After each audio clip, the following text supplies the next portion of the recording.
Assalamualaikum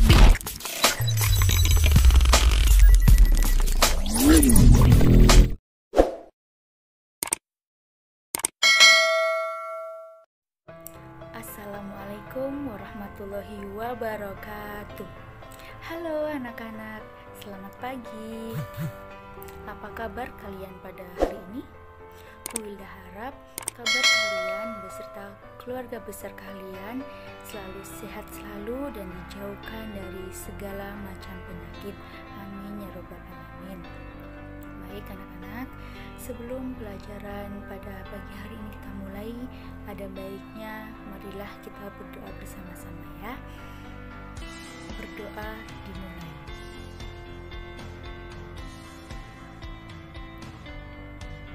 Amin, amin ya robbal alamin. Baik, selanjutnya pada hari ini kita akan membahas tentang tema 2, yaitu udara bersih bagi kesehatan. Subtema 3, memelihara kesehatan organ pernapasan manusia, PB2. Baik anak-anak, untuk lebih jelasnya kalian perhatikan video berikut ini. Di sini saya akan menjelaskan tentang bahaya kabut asap dan cara mengatasinya. Kabut asap sangat berbahaya bagi tubuh kita. Karena apa? Yang pertama, kabut asap dapat menyebabkan iritasi pada mata, hidung, dan tenggorokan kalian. Yang kedua, kabut asap juga dapat menyebabkan reaksi alergi, peradangan, dan mungkin juga infeksi. Yang ketiga, kabut asap dapat memperburuk penyakit asma dan penyakit paru kronis lainnya, seperti bronkitis dan kronik. Lalu yang keempat, kabut asap juga dapat menyebabkan kemampuan kerja paru berkurang dan menyebabkan seseorang mudah lelah dan mengalami kesulitan bernapas. Maka dari itu anak-anak, kabut asap sangat-sangat berbahaya bagi tubuh kalian. Lalu, bagaimana sih cara mengatasi bahaya kabut asap?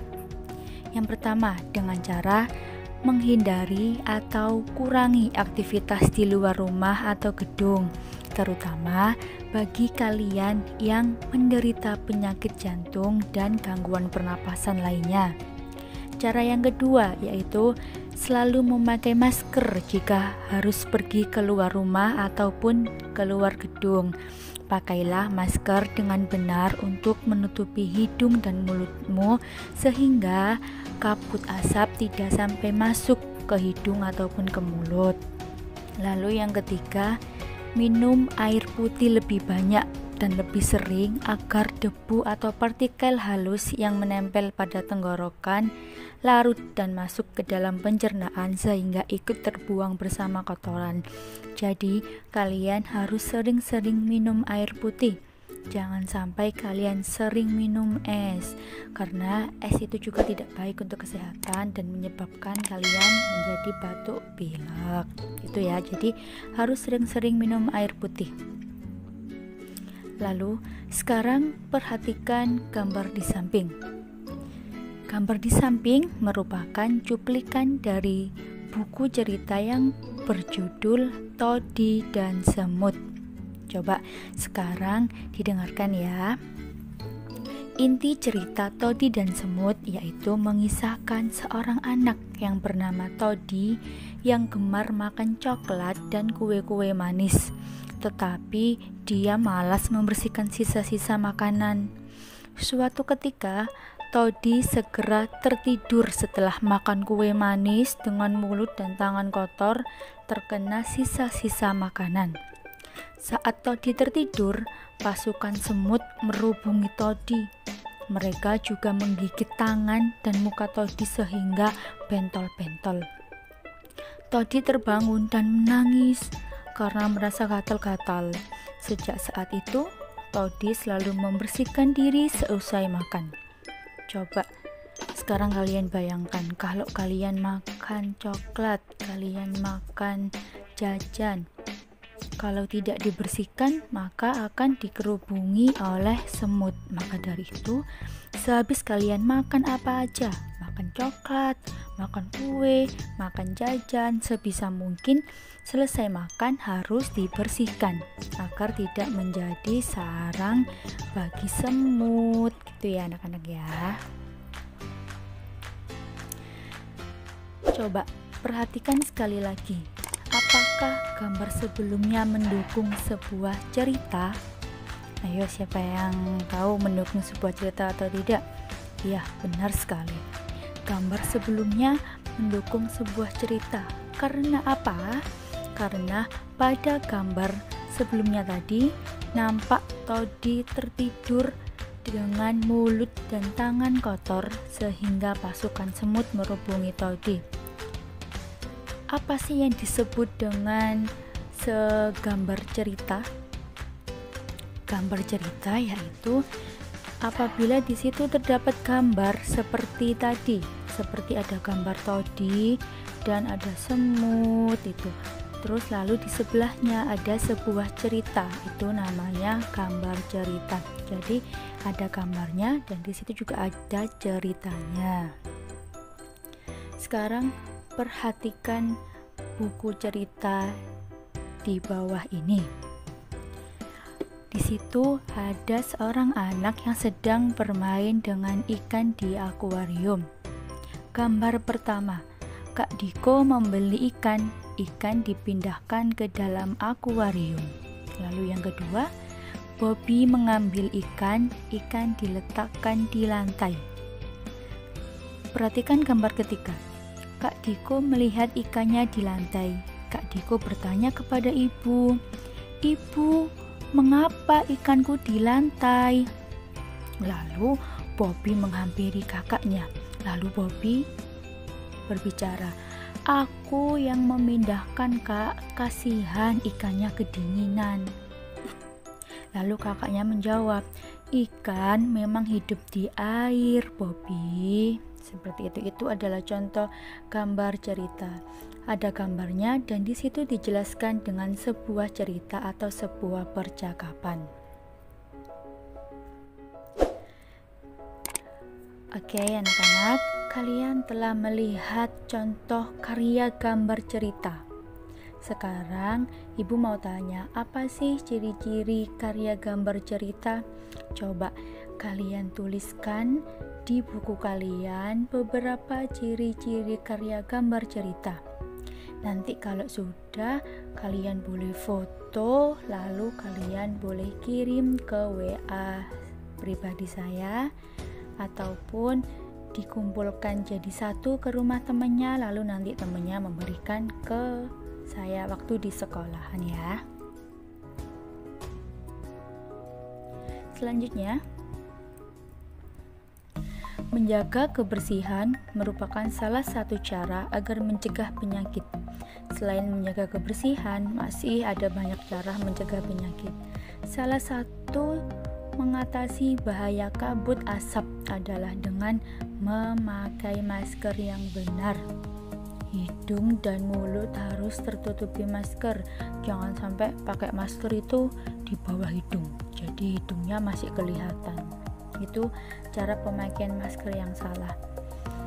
Memakai masker perlu dilakukan karena kabut asap dapat menyebabkan penyakit saluran pernapasan. Jadi memakai masker saat keluar rumah itu wajib dan perlu dilakukan agar kalian tidak terkena kabut asap. Selain memakai masker nih, apalagi sih yang dapat kalian lakukan untuk merawat organ pernapasan? Contohnya apa? Seperti tadi, sering-sering minum air putih, tidak boleh minum es terlalu banyak, tidur yang cukup. Kalau malam gak boleh malam-malam banget tidurnya, ya harus tidur yang cukup, karena tidur yang cukup akan menambah badan menjadi sehat dan juga dapat merawat organ pernapasan. Seperti itu.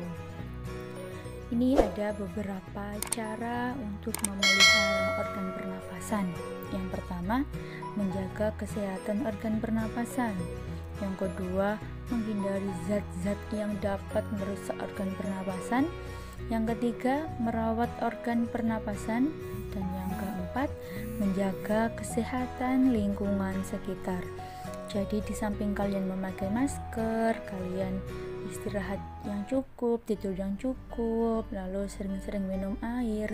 Lingkungan sekitar kalian juga harus bersih, tidak boleh ada sampah berserakan, harus membuang sampah pada tempatnya. Itu adalah salah satu cara untuk memelihara organ pernapasan. Nah, anak-anak, kalian telah memahami cara merawat organ pernapasan. Sekarang ibu minta kalian membentuk sebuah kelompok kecil bersama teman-teman kalian. Lalu buatlah poster tentang cara merawat organ pernapasan. Nah, di sini saya mempunyai contoh poster merawat organ pernapasan. Nah, ini.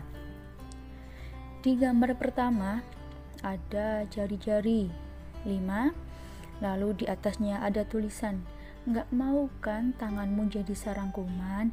Cuci tangan pakai sabun biar kumannya nggak nempel lagi." Nah, di situ di jari-jarinya banyak kuman-kuman berserakan di situ ya. Nah, ini adalah contoh sebuah poster kesehatan. Lalu di sampingnya lagi ada anak-anak yang sedang kerja bakti, membersihkan lingkungannya, menguras airnya, dan di situ ada tulisan demam berdarah dengan cara 3M, menguras tempat penampungan air, mengubur barang bekas, dan menutup tempat penampung air. Nah, itu adalah sebuah contoh dari poster kesehatan. Sekarang kalian bentuk kelompok kecil 2-3 temanmu, lalu kalian membuat poster tentang kesehatan. Jadi ada gambar dan ada tulisan yang mengajak kita agar ayo kita jaga kesehatan bersama-sama agar tidak terserang penyakit. Bagaimana? Kalian sudah memperhatikan videonya dengan seksama? Itu tadi adalah beberapa dari bahaya kabut asap dan cara mengatasi agar kita tidak terkena kabut asap. Salah satunya yaitu dengan memakai masker setiap keluar rumah. Karena apa? Jika kita tidak memakai masker saat keluar rumah, kabut asap itu akan masuk ke dalam hidung kita ataupun ke dalam mulut kita, lalu itu akan merusak saluran pernapasan kita, anak-anak ya.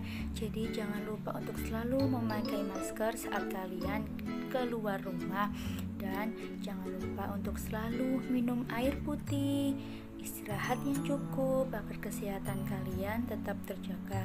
Dan kalau kalian sehabis makan coklat, makan roti, makan apapun itu, jangan lupa untuk selalu sikat gigi atau membersihkan di sekitar kalian agar kalian tidak dikerubungi oleh semut-semut yang menggigit kalian. Kalian tadi mendengarkan tidak cerita tentang Todi dan semut? Iya, benar sekali. Todi sehabis makan tidak pernah membersihkan dirinya, tidak pernah membersihkan lingkungannya. Jadi saat tertidur Todi digigit semut dan akhirnya kulit Todi menjadi bentol-bentol. Ya, kalian tadi juga telah belajar tentang buku cerita, dan tadi ada penugasan tentang apa saja ciri-ciri karya gambar cerita. Dan yang kedua ada tugas, yaitu dengan membuat poster tentang kesehatan. Ya, itu saja yang dapat Ibu sampaikan pada hari ini. Untuk lebih jelasnya kalian bisa tanya melalui WA. Kalian boleh WA, kalian boleh tanya. Lalu tetap jaga kesehatan, jangan sampai kalian keluar tidak menggunakan masker. Tetap jaga kesehatan, mudah-mudahan kita selalu diberi kesehatan dimanapun dan kapanpun kita berada ya. Tetap semangat dan jangan lupa belajar di rumah. Sekian dari Ibu Huda. Wassalamualaikum warahmatullahi wabarakatuh.